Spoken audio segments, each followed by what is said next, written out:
receivers I'm we not don't know factoring that. about. I'm looking at individual here. Chuba has not done anything to date here. He's been a starter here. Oh, and He's been a starter. okay, here. and the That's coach one got, more. two coaches got one, fired. He didn't get him fired. Look, Chuba ain't the reason why. I'm not saying he get fired, but he didn't do anything. He didn't stop me from bringing in Jeff Sims. On 93.7 The Ticket and theticketfm.com. Nebraska State Veterans Homes are here to serve veterans, their spouses, surviving spouses, and Gold Star parents. Join your fellow veterans and their families at one of our homes in Bellevue, Kearney, Norfolk, or Scotts Bluff with a sliding scale to determine your financial contribution, an excellent clinical team, and plenty of funds. Our homes are the perfect retirement choice. Learn more at veterans.nebraska.gov/homes. Sponsored by the Nebraska Department of Veterans Affairs, aired with the Nebraska Broadcasters Association and this station. Live from the heart of Lincoln, America, welcome to Ticket Weeknights on 93.7 The Ticket and theticketfm.com.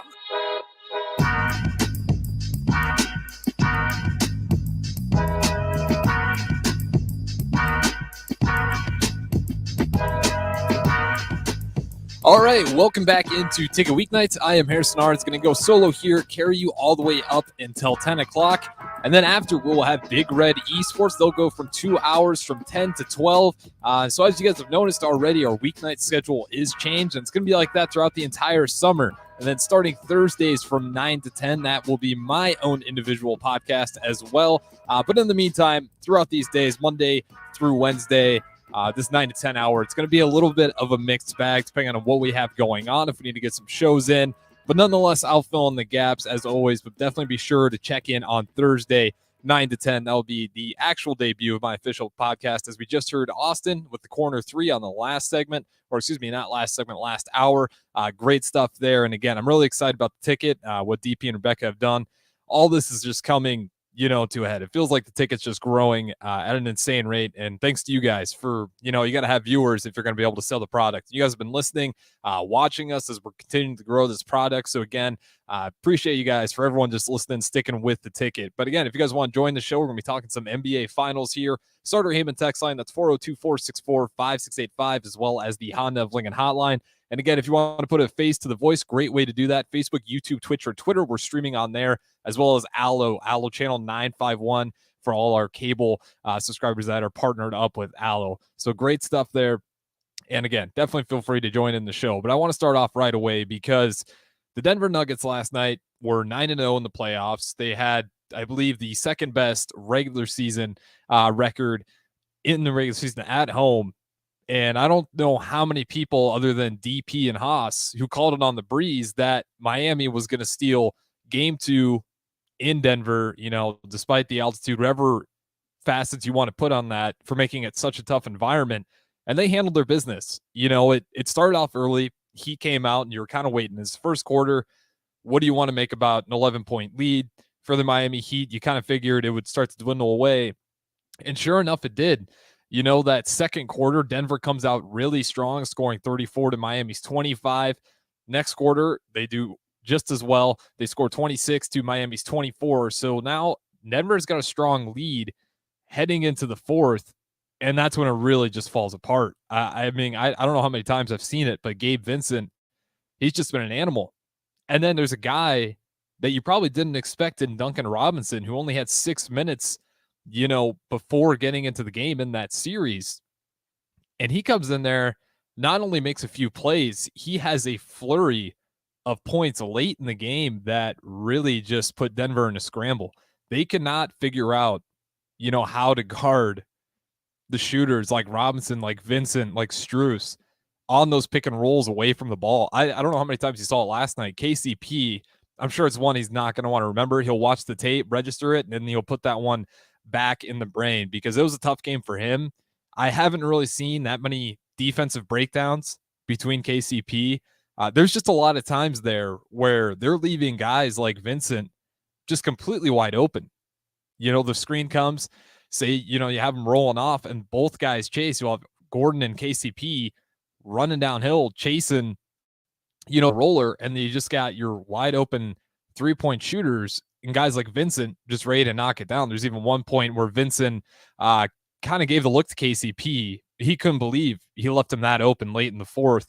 and the rotations were just that bad. If I had to kind of chalk that game up as to why Denver lost, you got to hand it off to Miami for some really just elite 3-point shooting. A lot of that was just bad defense from Denver. You can't afford that many mental lapses where you're giving the Heat, a team that we've seen over and over and over again, refuse to give up. It doesn't matter what the score is in the fourth quarter. Like, those guys are going to keep pushing, and those defensive breakdowns, they really just can't happen against a team like the Heat that's disciplined. They know if you're going to look at the skill, they lose that every time. But if you're going to work at hustle, you're going to do the small things right. You're going to be able to kind of find ways to get over that gap of skill between Miami and Denver. The small things are the way to do it. You look at the mental lapses, Miami, they really didn't have too many early on. And then you look at Denver, played pretty strong, fourth quarter, third quarter, second half, really just in general, you start to see a ton of defensive lapses. And of course, the first half, they weren't perfect either. So they're already coming off of a strong shooting half. And you got to capitalize on that and shut it down. And they just let them keep firing away. So real quick here, we'll go through the team stats so you got a good idea in case you weren't able to catch the full game. So field goal percentage, like I said, Miami, they were, more efficient from three is a word I'd like to use there. They shot about 48% from the field and 49% from three. So again, just kind of tells you how well they're shooting the ball. And that's not on a low number either. There's 17 of 35 from the 3-point line. So they're knocking them down pretty much throughout the game. Denver, meanwhile, shot 52% from the field, which is good, but 40% from three, which you're going to take. Again, it's just the defense. You lose a 3-point game. You look at KCP. It sounds like I'm picking on him a lot, but I mean, he really was, the prime example of the defensive lapses they were having last night, fouling 3-point shooters, losing track of your man. That stuff's just going to add up in a 3-point game. You can't afford to have that. You just look across the board on the stats, and it looks like Denver dominated.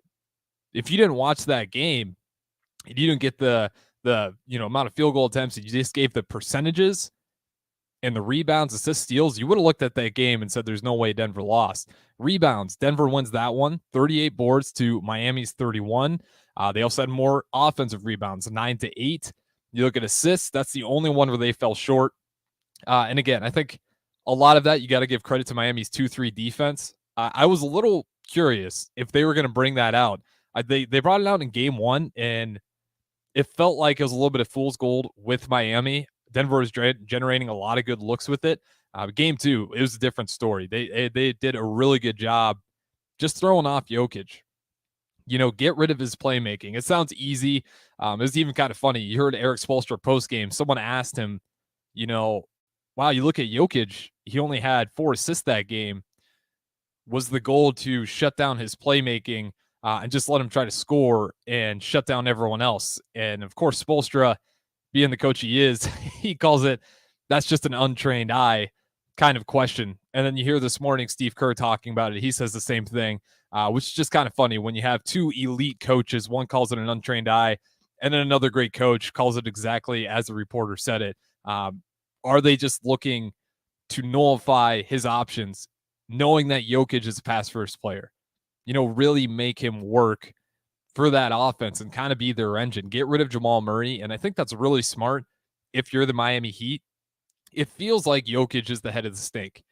In a lot of ways, he is. But if you can get rid of Murray, you're going to force Jokic to really initiate everything. And then you put a guy like Butler draped all over Murray, who's chasing him around constantly, making it hard for him to get open looks. It did a lot to kind of slow him down. I wouldn't be surprised. I'd imagine that's what the Heat's going to go forward. That's probably the best I've seen of really kind of slowing down Jamal Murray. He's still going to make ridiculous shots from time to time, given the player he is. But nonetheless, it was a nice move on Miami's part to kind of force that matchup. Let's put Butler on him, put a little more size on him, and really harass him, and let Jokic kind of control the offense and what they do. And again, for the most part, it's not like Denver came in there and played poorly offensively. As I was saying before, they seem to dominate in just about every category. One that did dominate in, unfortunately, was turnovers, 14 to Miami's 11. But nonetheless, you go across everything else. Fast break points, Miami really nothing. Only 5 fast break points to Denver's 18.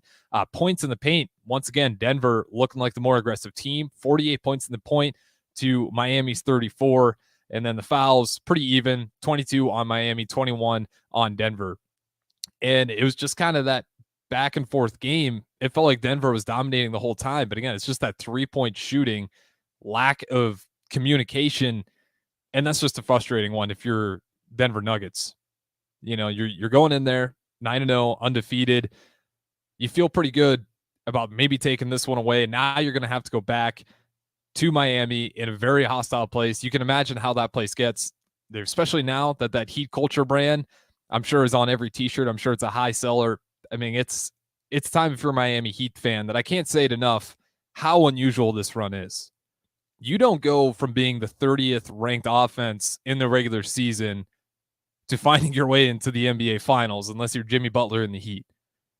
I mean, this is some historical stuff that we're seeing. And the fact that they were able to steal a game on the road, game 2, it just tells you more that this isn't a fluke. And this is a truly, I don't want to say talented, I just think a hard-working, well-coached team that really narrows down any of the mistakes. You're going to have to be nearly perfect on defense to slow these guys down. Like I said, you're going to go into the fourth quarter. It doesn't matter if you have a 20-point lead. The Heat are going to slow down. We kind of talk about this with some other teams. Celtics kind of got that vibe a lot of not being a team that handles toughness very well. And you saw it in game 7. When they lay over, you can kind of feel it. With the Miami Heat, you never feel comfortable, no matter how far away you get from them. Just what they've been able to do. You got Spoelstra working his way as the best coach in the NBA today. As of right now, I don't know how many other coaches you can really look at and say they're better than Spoelstra. We're not talking about their primes. If you want to argue Popovich, I'm just talking today in the league right now, you're probably talking between Spoelstra and Steve Kerr. And then you would also kind of still probably give the argument to Spoelstra just based on the talent he's had on his roster compared to Steve Kerr. Now, it's a tough one to make because, Steve Kerr did his job and got that team to the finals multiple times. But as those guys are aging, they're slowing down a little bit.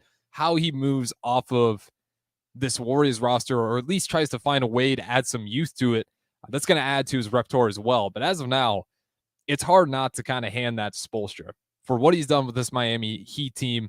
The run they're having, they tied it up in the finals, already did their job, stealing one on the road. Now they're going to have 2 back at home in Miami. And, Denver, they were favored by 9 last night at home. This one, they're only favored by 3 going into game 3 in Miami. It's getting to that point where we got a real series now. And I at one point thought, especially after game 1, that a sweep was possible. Although rare, I still want to say I think it is going to be the Nuggets in 6. I didn't expect the bounce back in game 2 like that, just by dominant 3-point shooting. Again, a team that I can't talk about how special this run is. They were bottom tier, not just, lower half, not just the third quarter bottom half. We're talking bottom of the barrel. 28th 3-point percentage heading into the playoffs. And here they are, game 2, shooting 49% from 3. And it's been that pattern throughout the entire playoffs. Guys like Vincent Strus, we saw game 1, Caleb Martin, 1 for 9. Strus, 0 for 10. And here we are in game 2. Those guys completely turn around. Let me give you their actual individual scores right here. And I do want to shout out Kevin Love, too. He got a nice little debut in there. His box score didn't look great, but he was doing a lot of little things in there. And if you actually look at the plus minus, it actually shows up on paper. Kevin Love, despite going 2 for 9 from the field, 2 for 6 from 3, he was able to grab 10 rebounds, an assist, 2 steals, 6 points, and a plus 18 on the box score. He played a solid 22 minutes as well, so it's not like he was just in there for a short few little runs there. Him and Duncan Robinson made their minutes worth it, coming off the bench, playing some real time. But like I said, I'm going to give you these guys' numbers here because it really was impressive. Gabe Vincent, again, this is why you can't have defensive lapses. Once that guy gets hot and he sees it go on a couple times, you're in trouble. He was 8 for 12 on the night, 4 for 6 from 3. After being absolutely, horrid in that game 1, doesn't phase him, comes back strong, would end up having the highest plus minus of the box score for the Miami Heat with plus 22. And then going to the other guy, Strus, another guy who really struggled. Not, as elite as Vincent, but still pretty good numbers, shooting 40% from 3. He was 4 for 10 Just really strong numbers all around. The only thing that would keep me from giving a lot of faith into the Heat is, like I said, if you go through that actual team stats, Denver essentially dominated in about every way. Outside 3-point percentage, that was their game. And the only way the Heat were really able to climb in there and steal it at the end was just elite shooting. Jokic was making incredible shots at the end there. You know, you felt really safe for a while there with him at the lead. Then you get a couple frustration fouls from Jokic. There's a few wasted possessions. Duncan Robinson checks in the game. He goes off in a flurry. And now you're playing from behind. And if you're just being straight up, the guys on the Denver Nuggets, they just weren't making their shots when they needed to. It felt like Jokic was the only guy that was really locked in down the stretch there, or at least the only guy that was making, you know, those shots late in the game. He was 16 for 28 on 42 minutes. He would shoot, you know, just really strong, 2 for 5 from the 3-point line, 7 for 8 from free throw, and he would put up 11 rebounds and only 4 assists. Again, that's the assist thing that everyone was kind of talking about. Despite dropping 41 points, it's not enough to get it done. Jamal Murray, good game, 7 for 15, 3 for 8, but it's the supporting cast. You know, you can't have Porter Jr. going 2 for 8, 1 for 6 from 3. That's just not gonna make it work for you. You got to have some more support from those role players. And right now, it really does feel like Miami has a little bit more trust in their supporting cast. I like Michael Porter Jr. I think he's a more talented guy than like a lot of the Heat players, but he just hasn't been consistent the same way those guys have for the Miami Heat. I like Aaron Gordon. I think he's a hell of a player. He hasn't been that same consistency. He played good last night, going 5 for 7, 2 for 2 from 3. But again, I don't know if that's going to be their next game. Gordon has a lot of problems to getting nullified by the defense. You saw it a lot, especially in the last series with the Lakers. Maybe he won't run into it as much with the Heat just due to the size, but with the Lakers, he was really struggling. With Anthony Davis in the paint, big wings everywhere, LeBron James on the court, the defense was just completely nullifying him. He was pretty much held to short corner threes, you know, and just corner post threes, or corner post jumpers, excuse me. He just really didn't have, you know, a lot of confidence going into the cup against those towers. So again, like with this Heat team, I don't know if the size doesn't get to him like it did versus the Heat. But again, the supporting cast for the Denver Nuggets, even though you're going to probably give them the nod for skill, consistency wise, you're honestly looking at the Miami Heat. The 8th seeded Miami Heat don't get here unless the role players have been consistent. A few hiccups here and there, sure. But for the most part, they've been consistent, allowing these comebacks. For the Denver Nuggets, this is the kind of one of the few times we're seeing these slips from these role players. Normally it's enough with Jamal Murray and Jokic to kind of carry that weight. But like I said, it's not like Jamal Murray played bad, but when you put Jimmy Butler on him, he's chasing him off the 3-point line over and over and over again. Yeah, he might shoot the ball well, but you're just going to reduce the amount of shots he gets to take. You know, that clock's going to be ticking. He can't dance around with Butler all day on the perimeter, and he only takes 15 shots on a good efficiency, 7 for 15. He'd go 3 for 8 from the 3-point line, but only gets to the free throw line once and would finish with 18 points and 10 assists. Again, the 10 assists kind of indicative of how many times he had to pass the ball up, wanting to get to a shot. And it worked out for him a few times, but you would really like to see Jamal Murray go off for that Denver Nuggets team if you really want to solidify your win. Nonetheless, here, though, we'll go ahead and throw it to our first break. I'm Harrison Arens on Ticket Weeknights, ticketfm.com. Again, if you guys want to join the show, great way to do that. Starter Heyman text line, that's 402-464-5685, as well as the Honda of Lincoln hotline, same number. And again, if you want to put a face to the voice, streaming on Facebook, YouTube, Twitch, and Twitter, as well as Allo, channel 951. And that'll do it for this break. On the next one, we might dive into a little bit of football, Husker football as well. It's been a while since I talked about that one. But if you guys want to guide the conversation, again, like I said, feel free to chime in. I'm Harrison Arens. I'll catch you on the other side of this break. Spring is here, and Acres has special financing on all John Deere lawn tractors and zero-turn mowers. Get your yard looking great and use John Deere's wide selection of attachments to landscape your property to perfection. And for a limited time, with a purchase of a new John Deere mower, get up to $200 to apply to the steel power tool of your choice. From trimmers to chainsaws, gas or electric, Acres is your home for steel products and service. Acres, solutions for every field. Adoption of teens from foster care is a topic not enough people know about, and we're here to change that. I'm April Dinwiddie, host of the new podcast, Navigating Adoption, presented by Adopt US Kids. Each episode brings you compelling real-life adoption stories told by the families that live them with commentary from experts. Visit adoptuskids.org/podcast or subscribe to Navigating Adoption, presented by Adopt US Kids. Brought to you by the U.S. Department of Health and Human Services Administration for Children and Families and the Ad Council. The Drive with AD and Raph. Was this season a stepping stone or a stone in the shin? Want to think that it's a stepping stone, but unfortunately, I think the people that we're going to lose are going to be back in the same situation. I think again next year you're going to have to find a few hitters and you're going to have to find some pitching. So unfortunately, I think it's not a stepping stone. You have to replace your first baseman, your second baseman, your shortstop, your center fielder, your Friday night starting pitcher, your Saturday night starting pitcher, 3 quality relievers, your backup third baseman, backup catcher, and backup infielder. Weekdays from 8 to 10 on 93.7 The Ticket and theticketfm.com. Old School with DP and J. How many do you think Bud has left in it? Bud's the only one that knows, but I would imagine that Bud is at the one. He's trying to be the best fighter in the world. Period. Like until somebody's got to take that from him, and I'm not sure that anybody can. I don't know if Spence can. Spence would love to be that person, but Bud Crawford has denied people forever. On 93.7 The Ticket and theticketfm.com. Can I go to the sleepover? If there's any drinking, I want you to say, no thanks, not my thing. Mom. I promise you, your real friends won't care. Deal? I promise, Mom. They really do hear you. Did you pack your toothbrush? For tips on how to start the talk, visit underagedrinking.samhsa.gov. A public service message from the Substance Abuse and Mental Health Services Administration. Sponsored by DHHS and aired in cooperation with the Nebraska Broadcasters Association and this station. Old School with DP and J. How many do you think Bud has left in it? Bud's the only one that knows, but I would imagine that Bud is at the one. He's trying to be the best fighter in the world. Period. Like until somebody's got to take that from him, and I'm not sure that anybody can.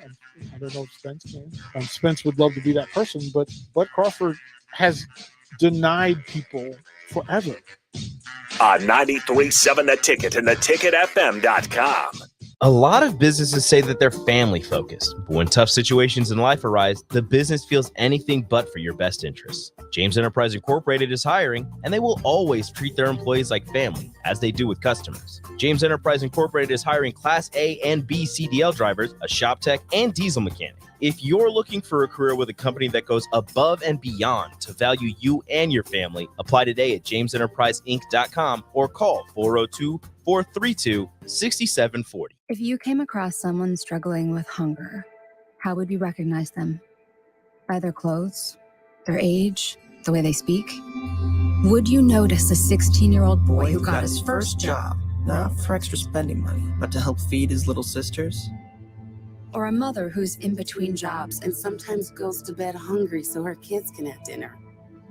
Or a 14-year-old girl who signs up to every after-school activity, not to make friends, but just to get something to eat? Or a retiree who fell ill and had to choose between getting medicine or groceries. I am the 1 in 8 Americans who struggle with hunger. People you pass by every day but never knew were hungry. I am hunger in America. Hunger can be hard to recognize.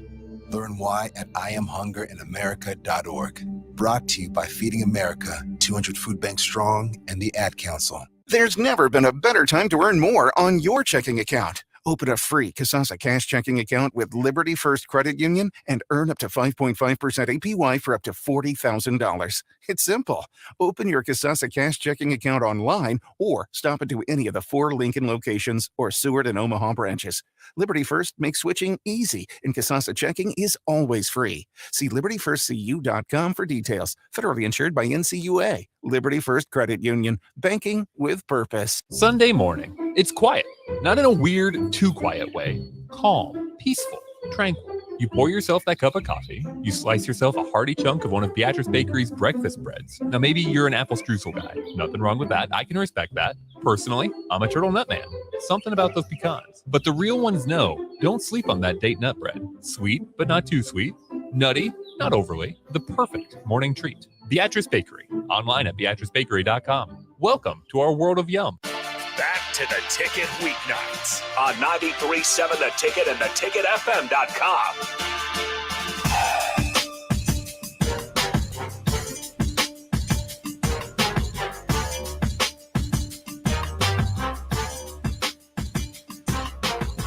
All right, welcome back into Ticket Weeknights. I am Harrison Arens, going solo all the way up until 10 o'clock. And again, if you guys want to join the show, great way to do that is through the Starter Heyman text line at 402-464-5685. That is the Honda of Lincoln hotline as well. If you'd like to make a phone call in, that is always allowed as well, as long as you're not saying any nonsense. That's the one thing we don't allow, is no nonsense and no swearing. But if you can handle those two things, more than welcome to call at 402-464-5685.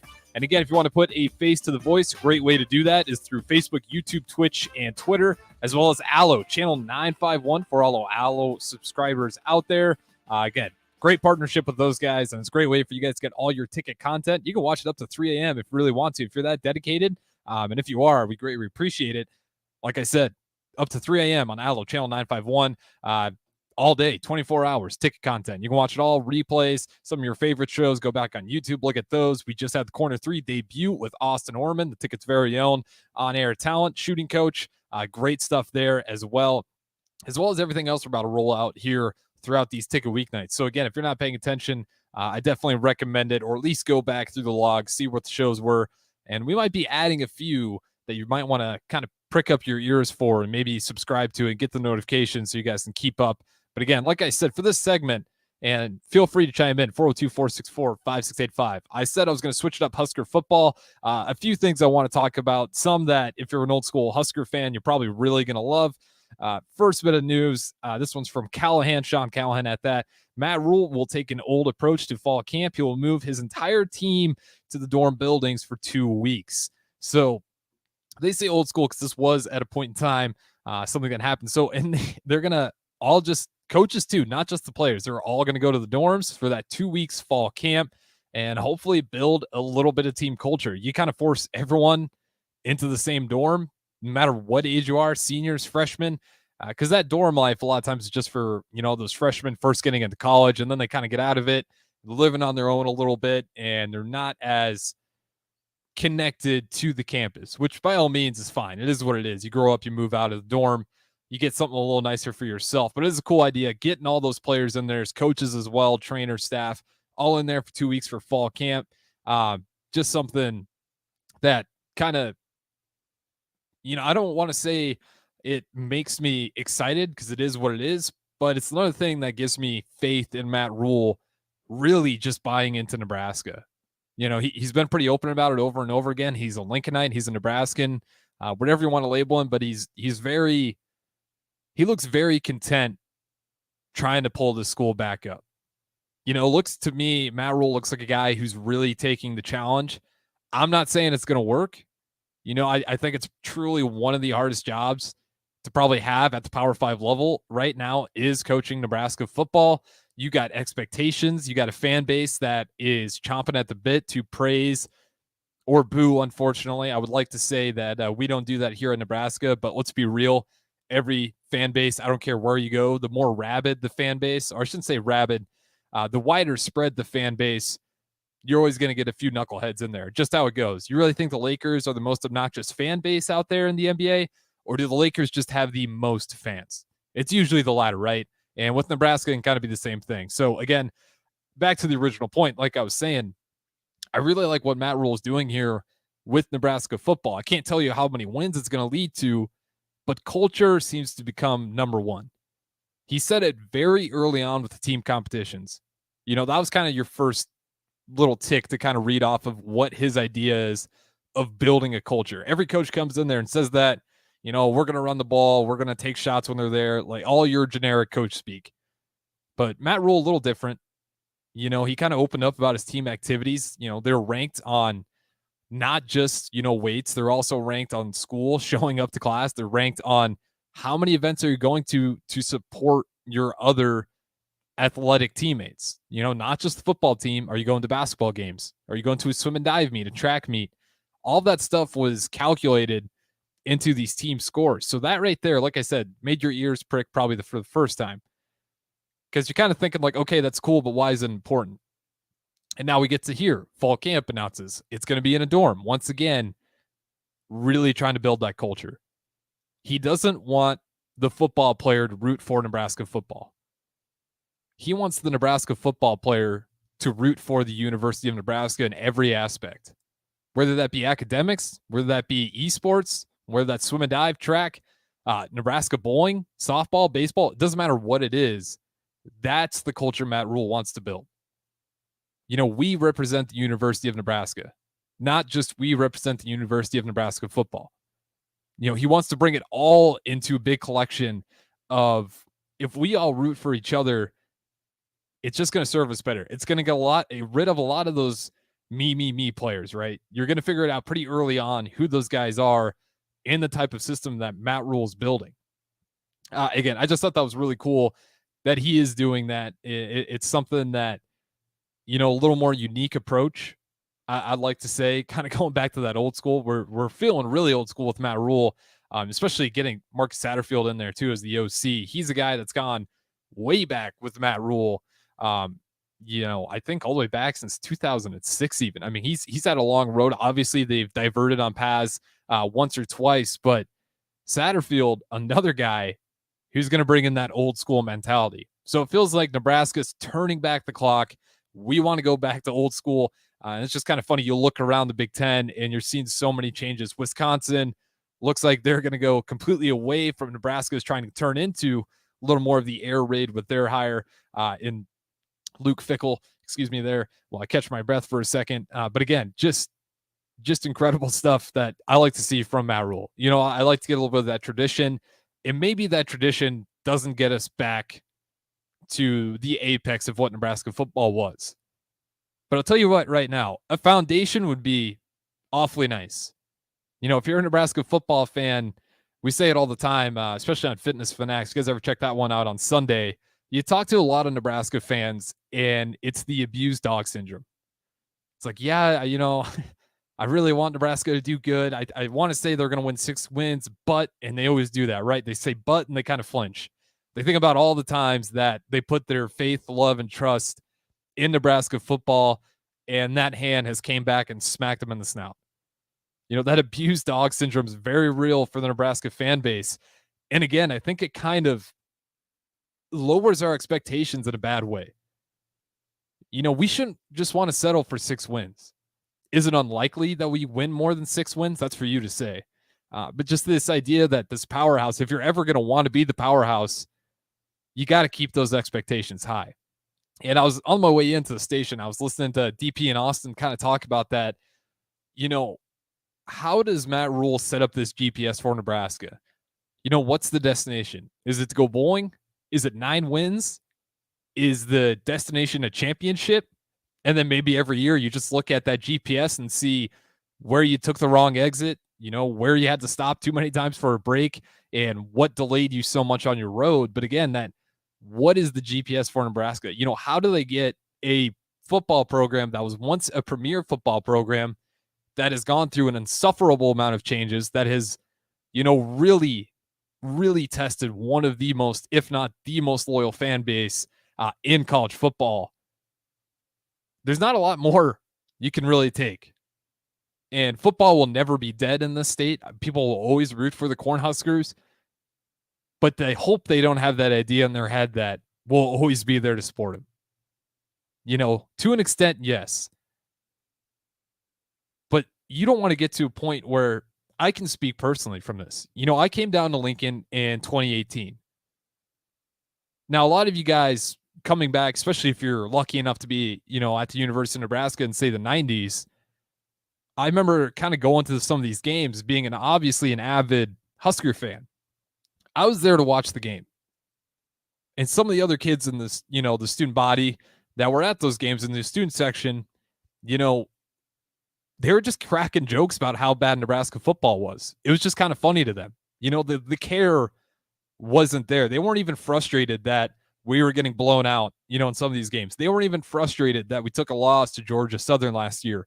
It was just funny.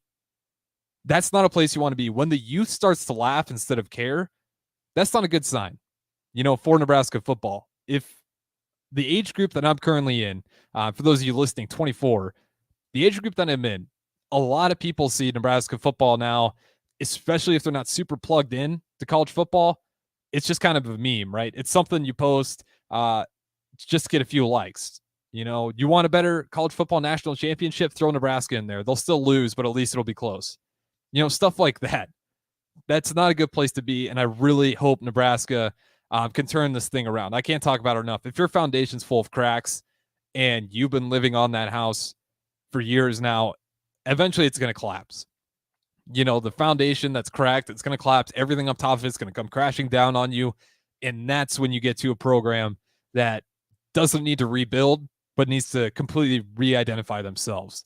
And my hope is that with Matt Rule, we never have to go through that process. With that being said, though, we'll go ahead and throw it to my last break here before we get to Big Red Esports. They'll go from 10 to 12 o'clock. You'll get to meet some of the UNL esports athletes, get to hear about those guys, what they do, what their sleep schedule looks like. I'm a little curious about that one myself, doing a podcast Monday through Thursday for 2 hours from 10 to 12. Kind of speaks to the dedication on these guys still being able to do it. But nonetheless, we'll have that at the 10 o'clock hour, and they'll go for 2 hours. But I'm Harrison Arens, going solo all the way up until 10 o'clock. Appreciate you guys listening. Again, if you want to chime in, 402-464-5685.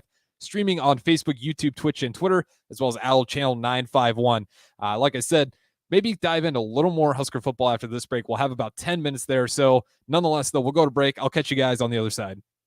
Too many people believe that chronic pain, allergies, or illness are permanent and something you're stuck with. Novotny Nutrition and Wellness has been proving that narrative wrong for 29 years and changing lives for the better in the process. Their team is trained in the newest, most advanced pain-relieving techniques and ways to deal with toxins, allergies, pollution, and emotion that make you ill. Call today for a free consultation at 531-254-5695 or go to novotnynutritionandwellness.com. Novotny Nutrition and Wellness, located at 7th and Superior.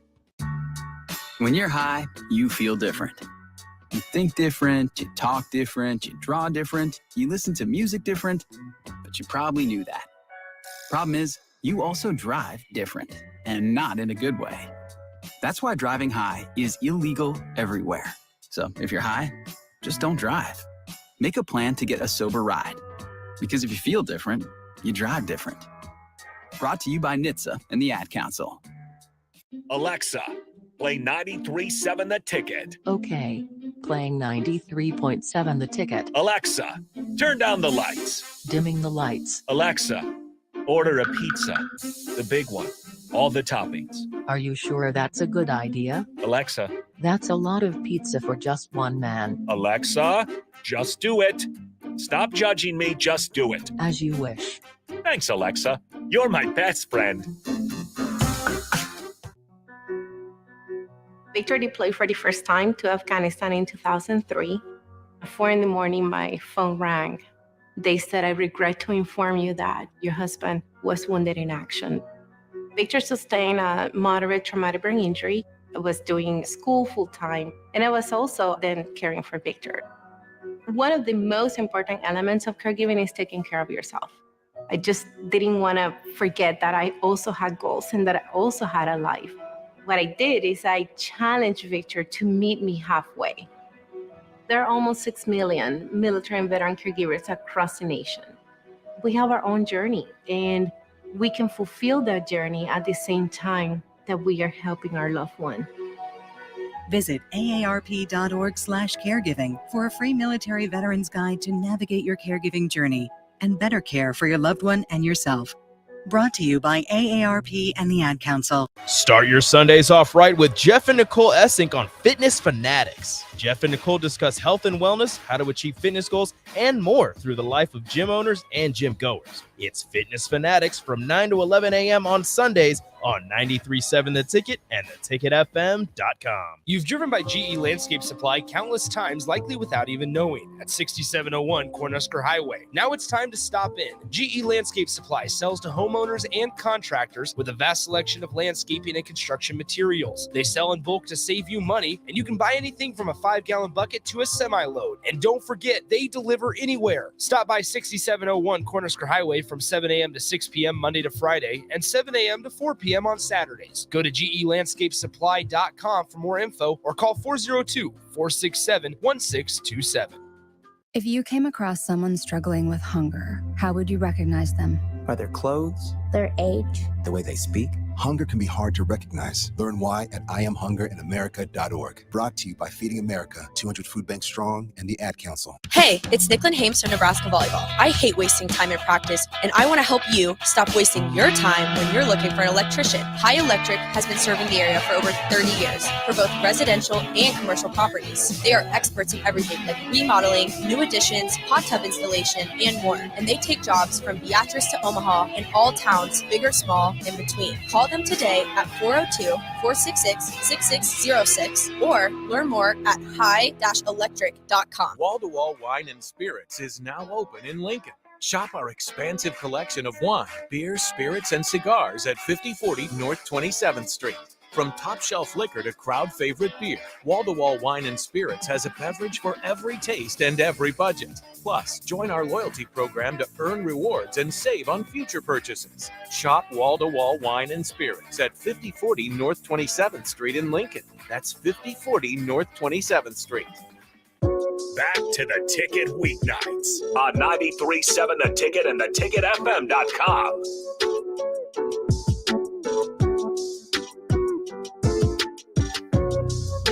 All right, welcome back into what is my final segment of going solo here for Ticket Weeknights, going all the way up until 10 o'clock before we get to Big Red Esports. That will go from 10 to 12.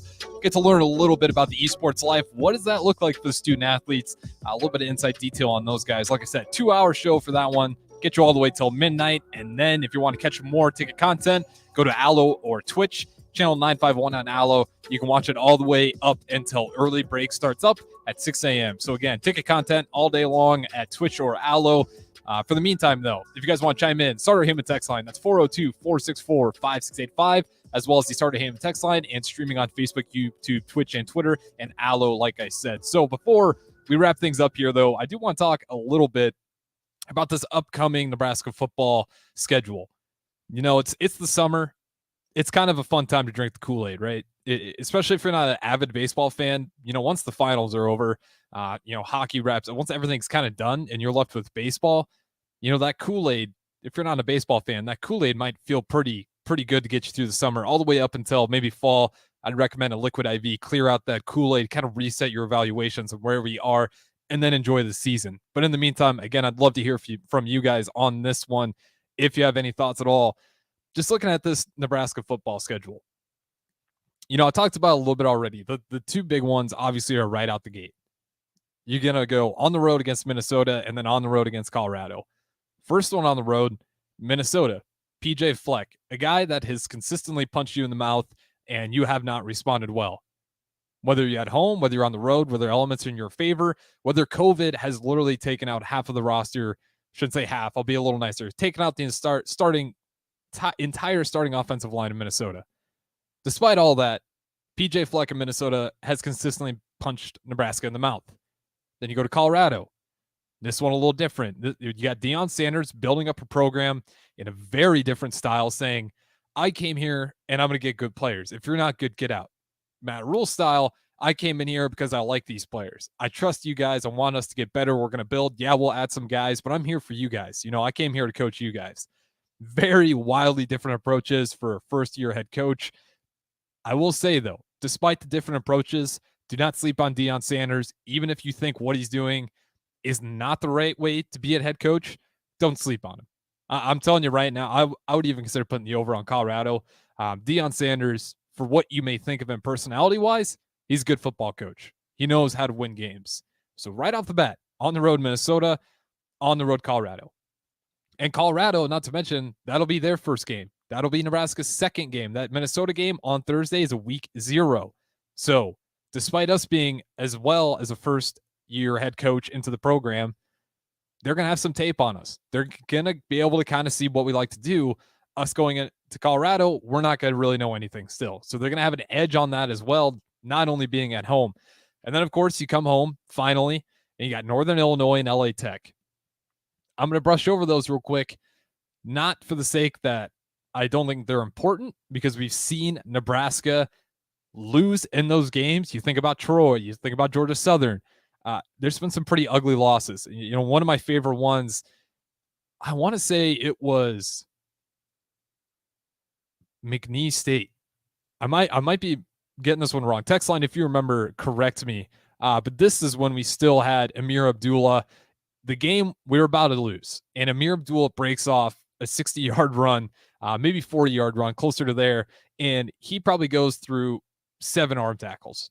Went about through half the team to get to the end zone and saved us from one of those horrible, non-Power 5 losses, those FCS school losses. So I wouldn't sleep on him, but for the meantime, we'll just kind of brush over them for time's sake. Then you got Michigan. Once again, that one's going to be at home, so at least you'll be able to get to host them. But again, Michigan, been a juggernaut, winning the Big Ten. That's going to be a tough one. That's going to be a real reality check to see where you're at in the Big Ten. Are you even, skilled enough to compete with what we consider these big dogs in the Big Ten today? Michigan really stealing the thunder from Ohio State as of late. That's going to be a tough matchup, a reality check, a litmus test, if you will, to see where we're at as a football program. And then you go to Illinois on the road, another team, Brett Bielema. He's also joined in on the group that likes to continually punch Nebraska across the mouth. We have some teams that have this position over Nebraska that they haven't had in a long time. They consistently have been beating Nebraska. So you throw PJ Fleck, you throw Brett Bielema in there. Great. 2 guys that have gotten a rhythm for beating Nebraska. Then you got Northwestern. That one's at home as well. But with Northwestern, last time, Scott Frost, I think that's the one that really punched his ticket into kind of starting that process, filing out the paperwork to get him out of the building. Onside kick last year, one that we should have won. I don't know what the hell they're going to have this year. I wouldn't be surprised if it's another really troubling year for Northwestern. But we've also seen them bounce back after rough seasons. This was the first time in a while that they didn't have that bounce back season. So again, that one's a bit of a question mark. I obviously like our chances against Northwestern a lot more against Michigan. But again, we're with Nebraska, a team with no guarantees. Then you have Purdue, another team that has consistently joined the list of Bielema, PJ Fleck, and being teams that constantly draw your name and take the win from you. Michigan State, another team, constantly lost that, just a poor execution. Then you have Maryland, and then you finish with Wisconsin and Iowa. So Wisconsin, hopefully you can kind of steal one. Last year was one where they felt like we're finally going to rip the Band-Aid off and beat Wisconsin. Didn't happen, fell short, but you felt, at least we were close. We competed in the fourth quarter. A couple of bad plays there at the end. I thought the end of that Wisconsin game was the epitome of some, I will say, bad clock management. And then to finish up the season, obviously Iowa as always, but that one, luckily, is going to be at home for Nebraska, and I'm excited about that one because obviously we beat them last year, right? We finally got the monkey off our back, beat Iowa. That is one of the runs we were able to finally stop, as well as finally patching together a few Big Ten wins in a row last season. But you get the idea, right? As I'm pointing out this picture, Nebraska's in this spot where we have to start taking our name back a little bit. We keep letting in these coaches that are getting comfortable beating Nebraska. I'd imagine that when PJ Fleck sees Nebraska on a schedule to open up, it's not ideal, but it's a hell of a lot better than a lot of these other schools. He's beat us before in multiple ways. He's beat us when he's had hurt players, when his players have been sick, on the road, bad weather, good weather, it hasn't mattered. They've really had Nebraska's number. And that's one that, I'm sure we're going to have a little bit of a different style. But Minnesota knows what they want to do, and it's worked against Nebraska, and it's worked against some of these other Big Ten teams very well for them. And he's got that culture established. And with a guy like PJ Fleck, another guy, I don't care what your opinions are about him, that culture is revving. It feels like they're getting better every year. Feels like that identity, especially now it's a few years in place, those linemen, they're kind of in the system. They're good at developing those guys. They have a knack for finding just strong-willed running backs that are going to constantly fight for that extra inch. It's just something that hopefully Nebraska can kind of figure it out before, like I said in the last segment, the foundation of Nebraska fandom finally starts to show a few cracks. And to be fair, it has. There's been games that have been quote unquote sold out, but if you're a Nebraska fan, you kind of know the real reason. That's always been a case, but we've had by far more extreme cases. With that being said, though, we will go ahead and set the table for Big Red Esports coming up here next. Like I said, those guys will go from 10 to 12 o'clock. I saw 2-hour shows to get you all the way up until midnight, and that will be the same thing tomorrow, as well as a few more pods that will dip into your guys' feed as well. Like I said, the ticket's growing, more shows, longer hours, but it's a good thing, right? The fact that this is a job and I get paid for it, it's a dream in itself. So nonetheless, I appreciate you guys listening. Be sure to stay tuned in for Big Red Esports going 10 to 12 on 93.7 Ticket, ticketfm.com. I'm Harrison Arens. I'll see you guys later.